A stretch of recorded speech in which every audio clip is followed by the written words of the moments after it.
Bonjour à tous, bienvenue dans la troisième partie de la formation d'Améthyste Conseil destinée au Deep Tech, mais aussi à d'autres startups qui s'intéressent aux technologies innovantes pour les aider afin d'accompagner les agriculteurs, pour les rendre plus compétitifs, plus performants et alignés avec les objectifs des collectivités territoriales, notamment des conseils régionaux qui mènent des politiques dans la santé et l'environnement.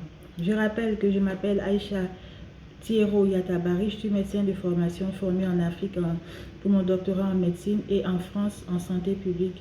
Et aussi j'ai fait des diplômes de troisième cycle en coopération internationale entre autres.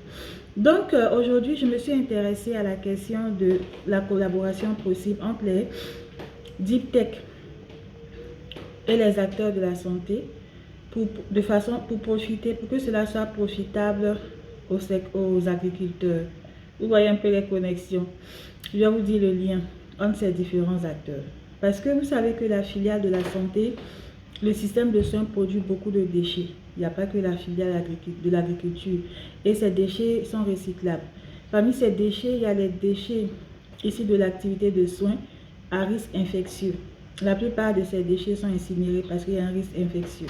Mais de plus en plus, l'OMS recommande le recyclage, bien sûr accompagné de mesures d'accompagnement, le recyclage de ces déchets à risque infectieux in situ, c'est-à-dire au sein des hôpitaux même. Il y a des systèmes de recyclage, des technologies qui ont été développées notamment au Royaume-Uni. Il y a des entreprises, il y en a une qui est présente au Royaume-Uni. Vous trouverez son nom dans le document qui accompagne cette formation, cette présentation vidéo dans le cadre de cette formation. Donc cette entreprise au Royaume-Uni a mis en place un système performant de désinfection in situ des déchets médicaux infectieux. Et quand ces déchets médicaux infectieux sont désinfectés in situ, c'est-à-dire sur les sites même, ils peuvent être facilement recyclés. Et comme ils peuvent être recyclés, il y a une autre société française cette fois-ci qui a développé toute une filière de recyclage de ces déchets médicaux à risque infectieux. Ils peuvent être rentables. On peut les utiliser comment?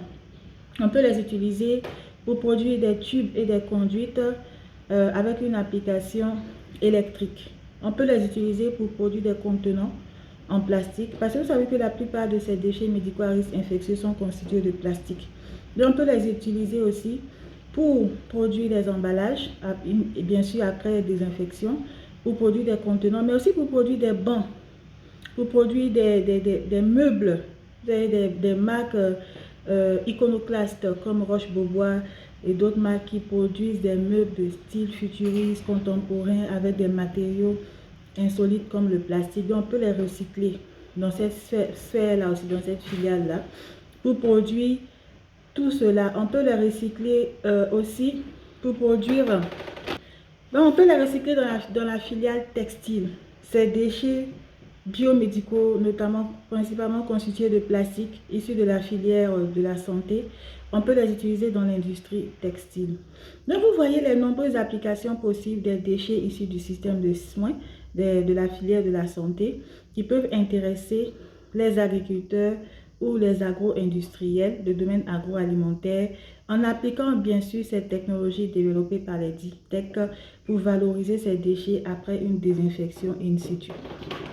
Et ce n'est pas tout, ces déchets, on peut les utiliser aussi comme combustible pour les industries lourdes. Les industries lourdes, il y a par exemple, il y a le nucléaire, il y a la métallurgie qui nécessite beaucoup de combustible, il y a l'aérospatial qui nécessite beaucoup de combustible, même le secteur des transports, les piles à combustible, etc. On peut utiliser ces déchets comme combustible pour l'industrie lourde. Ensuite, les déchets issus du système de soins, il y a les déchets radioactifs, en plus des déchets à risque infectieux. Les déchets radioactifs sont gérés par l'ANDRA, c'est l'agence qui s'occupe ici de la gestion des déchets radioactifs. Il n'y a pas que la filière de la santé, il y a aussi le domaine de l'armement. Dans le domaine militaire, produit beaucoup de déchets radioactifs. Tous ces déchets sont gérés par l'ANDRA, qui possède par zonage de ces différents déchets afin de les traiter. À la charge, bien sûr, des industriels ou bien des filières qui produisent ces déchets. Mais revenons aux déchets issus du système de soins. En dehors des déchets radioactifs et des déchets à risque infectieux, il y a les déchets assimilables aux ordures ménagères qui constituent le plus gros des déchets issus du système de soins. C'est souvent des déchets alimentaires. On peut les utiliser pour produire de l'énergie ou de l'électricité par méthanisation, on en a beaucoup parlé. On peut les utiliser pour alimenter la filière carton et papier. Vous savez qu'on peut produire du papier ou des cartons à base des déchets, de certains déchets alimentaires, de certains résidus alimentaires. On peut les recycler pour produire du papier ou pour produire des cartons.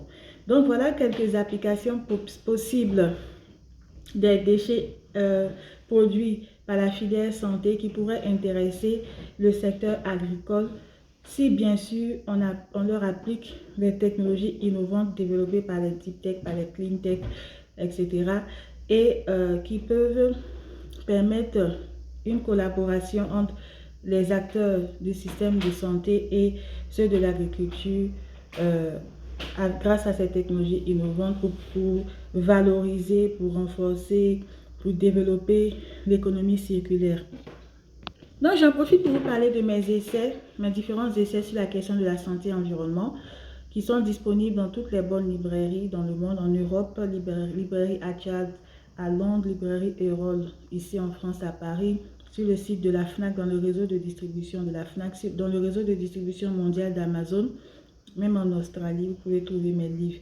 Donc, mes 5 essais, le premier, Afrique, développement durable et coopération internationale, paru en 2017 aux éditions d'Harmattan. Ensuite, le développement durable à l'épreuve de la politique concrète, paru en 2022 aux éditions d'Harmattan, France. La santé et environnement en 2022 qui aborde des questions comme la pollution du fleuve Niger, la pollution de l'air, la pollution de l'eau, les maladies favorisées par la chaleur, le réchauffement climatique, qui aborde la question aussi du recyclage, du plastique, etc. Paru ici en France en 2022. Il y a la gouvernance utile et le développement durable, paru en France en 2022. RSE, responsabilité sociétale des entreprises, une approche interconnectée, santé, environnement, genre, paru ici aussi. Et voilà donc mes 5 essais qui sont disponibles aussi en Afrique, sont disponibles dans les bibliothèques universitaires, comme à la librairie de Sciences Po, dans de nombreuses bibliothèques universitaires au Canada, aux États-Unis, etc. Mes livres sont disponibles même en Inde. Donc, pour vous dire que ça fait 10 ans que je fais ces recherches sur la santé et l'environnement, je ne suis pas tombée dedans par hasard parce que dans ma formation, et puis j'ai beaucoup travaillé dans le secteur associatif, j'ai beaucoup travaillé aussi avec des décideurs politiques en termes d'influence, parce que je fais aussi des stratégies d'influence, mais toujours basées sur les politiques de santé et environnement. Donc, je vous avais promis dans ma vidéo précédente que j'allais vous parler du point à $1 million, le point à $1 million, parce qu'à la fin de la Seconde Guerre mondiale, les États-Unis se sont débarrassés de leur armement, avec notamment de l'armement nucléaire dans l'océan Pacifique. Voilà, dans l'océan Pacifique, dans la région Est, ils ont déchargé là-bas toutes les tonnes de matériel militaire dont ils se sont débarrassés, c'est devenu un site touristique et on peut toujours par la plongée sous-marine accéder à des gens qui veulent visiter ce site-là. Et je vous avais parlé de l'ANDRA, qui est l'agence en France chargée de la gestion des déchets radioactifs, dont ceux issus de l'industrie de la filière militaire. Pour vous dire que on peut recycler les déchets radioactifs, les déchets issus de la filière nucléaire, on peut les recycler, tout peut être recyclé. Alors plutôt que de se débarrasser, parce qu'en ce moment, il n'existait pas les technologies de valorisation des déchets nucléaires, des déchets radioactifs. Autrement, tous ces déchets auraient pu être utilisés, recyclés partie par partie pour produire encore de l'énergie, pour produire de l'électricité, pour alimenter d'autres filières comme l'aérospatiale, pour produire également des nouvelles technologies qui pourraient rendre plus efficaces d'autres filières. Donc, il est important de développer la coopération autour de la valorisation des déchets en général, et des déchets nucléaires radioactifs en particulier.